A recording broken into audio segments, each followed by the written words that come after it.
আজ টাউনে গিয়েছিলাম। টুকটাক সংসারের কিছু জিনিস কেনার ছিল। সে সাথে কিছু কেনাকাটা করাও ছিল। সবসময় আসলে বের হওয়া হয় না। তবে যখনই বের হই তখন চেষ্টা করি যে সবকিছু যাতে একসাথে নিয়ে আসা যায়। এই টানা কয়েকদিনের বৃষ্টির জন্য একদমই আসলে বের হওয়া হয়ে ওঠেনি। তো প্রথমে গিয়েছিলাম একটি মুদির দোকানে।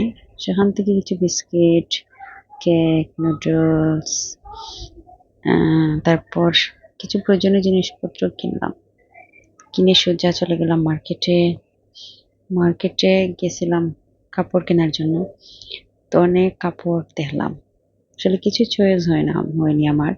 তারপর অনেক দেখার পর নিয়ে নিলাম একটা, আমার জন্য একটা ড্রেস, আমার শাশুড়ির জন্য একটা শাড়ি, আর আমার ছেলের জন্য একটা টি-শার্ট আর একটা প্যান্ট নিলাম।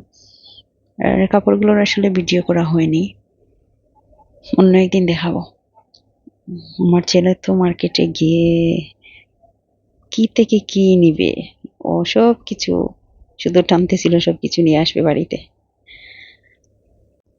কাপড়গুলো আসলে খারাপ হয়নি, দামে আর কাপড়ে মিল হয়েছে। বেশ এত দামও হয়নি, আবার কমও হয়নি, ভালোই হয়েছে সবকিছু মিলিয়ে। এখন সবকিছুর যে দাম, সাধ্যের মধ্যে আসলে যেটা চয়েস হয় সেটার দেখা যায় যে দাম অনেক বেশি। এরপর একটা সোনার দোকানে গেছিলাম আমি একটা কানের দুল অর্ডার দিতে।